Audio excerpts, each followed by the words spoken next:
नमस्कार। 100.4 FM आकाशवाणी बरेली पर मैं हूँ मीनू खरे और कार्यक्रम जंग जारी है जीत तक में आज हमारे साथ हैं चंद्रभूषण तिवारी जी, जिनको पेड़ वाले बाबा के नाम से भी जाना जाता है। नमस्कार करती हूँ आपको तिवारी जी। नमस्कार सभी लोगों को। इस समय वन महोत्सव का पखवाड़ा चल रहा है, जिसमें कि इस समय पेड़ लगाने की मुहिम तमाम सरकार द्वारा की जा रही है और लोगों को सामाजिक वानिकी के संबंध में जागरूक करने के लिए इसका आयोजन किया जाता है। तो आप एक ऐसी शख्सियत हैं जिन्होंने अपने जीवन में करीब, मुझे जितनी जानकारी है, 5-6 लाख शायद पेड़ लगाए हैं। तो मैं चाहूंगी कि पहले तो इसके लिए आपको बधाई दूंगी और फिर मैं चाहूंगी कि आप हमारे श्रोताओं को अपने कार्यों के बारे में बताएं। देखिए, धरती पर अस्तित्व है, माने सबका साथ साथ होना है। तो आप देखें तो धरती पर जल, जंगल, जमीन, जानवर जन जन रहते हैं और सबका आपस में रिश्ता है। और जब हम रिश्ता समझते हैं तो एक तो रिश्ता समझते ही भय से मुक्त हो जाते हैं, नियंत्रित हो जाते हैं और एक दूसरे के पोषण करने के लिए दौड़ते हैं, थकते भी नहीं हैं। तो मैंने भी जो है इस धरती से रिश्ता समझ लिया और मैं 11 लाख पेड़ लगाने के लिए समर्पित आदमी हूँ। 6.5 लाख से अधिक पेड़ लगाए हैं और पेड़ों को बेटी के रूप में लोगों को देता हूँ। और जिसको देता हूँ तो मैं कहता हूँ ये पौधा नहीं है, मेरी पुत्री है, बड़े ही लाड प्यार में पली है, कोमल है, नाजुक है, जानवर देखते ही डरती है, गर्मी में इसे प्यास बहुत लगती है, 2 साल पालेंगे तो पीढ़ियों पीढ़ियों को पालेगी, मेरी बेटी जिंदा रहती है तो फल फूल छाया देती है, मर जाती है तो चौखट पल्ला बन के घर की रखवाली करती है, मेरी बेटी मरघट तक साथ देती है, तो इसे लगा लीजिए, बचा लीजिए, अपने घर आंगन में बसा लीजिए, मुझे अपना समधी बना लीजिए, मैं आपके सुख दुख में खड़ा रहूंगा। तो इस आधार पर मैं लोगों को पौधे देता हूँ और सबके मंगलमय जीवन की कामना करता हूँ। आपका जो काम करने का तरीका है ये बिल्कुल निराला है कि पौधे दूसरों को देना, बेटी के रूप में देना और उनसे रिश्ता स्थापित कर लेना। जी तिवारी जी, आपने 6.5 लाख पौधे बताए, ये बहुत बड़ी संख्या है। तो ये इतनी बड़ी संख्या में आपने पौधे कहाँ पे लगाए और कहाँ से लाए इतने पौधे? क्योंकि 6.5 लाख बहुत बड़ी संख्या। अगर किसी सरकारी परियोजना के अंतर्गत अगर ये काम को अंजाम दिया गया होता, जैसे प्रदेश की सरकार ने करोड़ों पौधे लगवाए हैं, तब तो ठीक था, लेकिन एक व्यक्तिगत रूप में 6.5 लाख पौधों को लगाना, तो कुछ बताएं इस बारे में, कैसे हुआ? देखिए, हम 26 जनवरी 2006 से पौधा लगा रहे हैं। अच्छा। 26 जनवरी 2006 से। और हम जो सरकारी संस्थान हैं, जैसे जेल हैं, थाने हैं, स्कूल के कैंपस हैं, आपके आकाशवाणी के भी कैंपस होते हैं, दूरदर्शन के होते हैं, एक तो सुरक्षित जगह होते हैं, वहाँ पर हम पेड़ लगाते हैं। और क्या होता है कि लोगों को हम प्रेरित करते हैं, हर व्यक्ति के पास जो आजकल आम खा रहा है, जामुन खा रहा है, उसके हाथ में फल है और फल खाने के बाद से बीज है। अगर उन बीजों को वो जो है धरती में रोप दे तो जहाँ पेड़ देखना चाहता है वहाँ पे पेड़ हो जाता है और उसको केवल सुरक्षित कर देने से वो एक तो बहुत विशाल पेड़ बनता है, पोषण युक्त फल होता है उसका। तो एक तो हमने लोगों को बीज से वृक्ष की महिमा को बताया है, उसके महत्व को बताया है। दूसरा जो है, जिनको हमने समधिन बनाया है पौधा दे करके, तो यह लोग हमारे लिए पौधे तैयार करते हैं अपने गमलों में। यहाँ तक कि जो दूध के पैकेट आते हैं, कोई प्लास्टिक झिल्ली आती हैं, इन सब में लोग हमारे लिए, और स्कूलों में हमने पौध बैंक बना रखे हैं। तो स्कूलों कॉलेजों के बच्चे हमारे लिए पौधे तैयार करते हैं, रिटायर्ड लोग हमारे लिए पौधे तैयार करते हैं। और बहुत से लोगों ने जीवन में कभी पेड़ नहीं लगा पाए, नौकरियों के दौरान इधर से उधर ट्रांसफर होता रहा।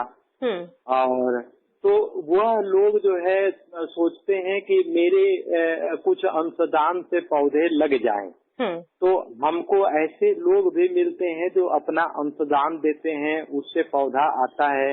और हमारे पास वैन है, उस पे हमारे पौधे रखे जाते हैं और वो गाते बजाते हुए मेरे पौधे लगते हैं, बटते हैं। और हम पौधों का भंडारा करते हैं। लोग पूरी पराठा का भंडारा करते हैं, हम पौधों का भंडारा करते हैं। अच्छा, पौधा लगाने का बहुत तरीका है। जैसे बहुत ऐसे पौधे हैं जिनकी डंडी गाड़ने से पेड़ बन जाता है, जैसे सहीजन है, गिलोय है। जिसके पास कुछ जगह नहीं है वो केवल गिलोय की डंडी खड़ी कर दे तो वो पत्तों से आच्छादित हो जाएगा। आजकल तो गिलोय के महत्व को आयुर्वेद विभाग बता रहा है, सबको प्रतिरोधक क्षमता बढ़ानी है तो गिलोय लगाएं जी। तो इस तरह से हम बहुत छोटे से छोटे जगह पे भी हरियाली, और हम लोग हैं वास्तव में दाता। अच्छा। लेकिन हम लोग भिखारी के भांत खड़े हो गए हैं कि हमको कोई पौधा दे तब हम लगाएं। जी जी। जबकि हमारे हाथ में बीज है। हाँ। और उस बीज से पौधा बनना है तो हम सैकड़ों पौधे तैयार कर सकते हैं जी। लेकिन एक ऐसी पीढ़ी आई जिसने देखा कि नर्सरी से पौधा आता है तब लगता है। तो बहुत से बच्चों को ये समझ ही नहीं हुआ कि जिस फल को खा रहे हैं इसी के बीज से पौधा बन रहा है जी। तो उनको अचंभा लगता है कि अरे इसी के बीज से पौधा बन जाएगा। तो हमने कहा करके देखो। अच्छा। और इस तरह से बहुत से स्कूलों, कॉलेजों और पुलिस लाइन है, ये तमाम दफ्तरों में और संस्थानों में आप जाके पौधे लगाते हैं। तिवारी जी, आपने कहा कि आप पौधों का भंडारा करते हैं। ये क्या चीज है? क्योंकि अनाज का, खाद्यान्न का और खाने पीने के सामान का तो भंडारा होता ही है, लेकिन ये पौधों का भंडारा क्या चीज है? तो पौधों का भंडारा क्या है कि पौधे ले आइए। हाँ। और अपने दोस्तों, मित्रों, रिश्ते नातों को मंदिरों से या सार्वजनिक जगहों से प्रसाद के रूप में पौधे दीजिए। तो पूरी पराठा का कोई बीज वंश का परंपरा नहीं है, लेकिन पौधा अगर जाएगा तो वो वृक्ष बनेगा, फिर फले फूलेगा और चिड़िया, पशु, पक्षी से लेकर के मानव का आहार बनेगा। आपने ये कहा कि जब आप अपनी वैन में पौधों को लेके जाते हैं तो गाते बजाते पौधे चले जाते हैं, इसका क्या आशय हुआ? हाँ, तो हम जो है लोगों को पौधा लगाने के लिए प्रेरित करते हैं और गीत गाते हैं और कहते हैं, आव पौधा लगावे हमार भैया, आव पौधा लगावे हमार भैया, हमार भैया हो हमार भैया, आव पौधा लगावे हमार भैया, आम जामुन कटहल नींबू अमरूद लगाव, आंगन में तुलसी दुवरा निमिया लगाव, पीपल पाकड़ बरगद गूलर ये हमार भैया, आव पौधा लगावे हमार भैया। क्या बात है, वाह वाह वाह। गाँव तालाब झील पोखरा खोदाव, गाँव गाँव तालाब झील पोखरा खोदाव, बरसा के पानी ना बेकार में बहाव, अब तक कुआं के कर तू सुधार भैया, आव पौधा लगावे हमार भैया, बाग बन पशु पक्षी मरे लगले, गिद्धराज देश छोड़ी दुनिया से भगले, अब तो धरती के चढ़ी गईल बुखार भैया, आव पौधा लगावे हमार भैया, पड़े लागल गर्मी देख 12 महीना, जड़वा में निकले भैया अब हो पसीना, अब तो पानी खातिर होखे लागल मारी भैया, आव पौधा लगावे हमार भैया। जी, बहुत बढ़िया गीत प्रस्तुत किया। और ये बताइए कि आप तो सेंट्रल स्कूल में टीचर थे, शिक्षक थे, अच्छी सैलरी आपकी थी, तो आपने उस अपने काम को छोड़ दिया और इधर आ गए, सामाजिक वानिकी की तरफ आ गए, तो ये कैसे हुआ? कुछ संक्षेप में बताएं आप।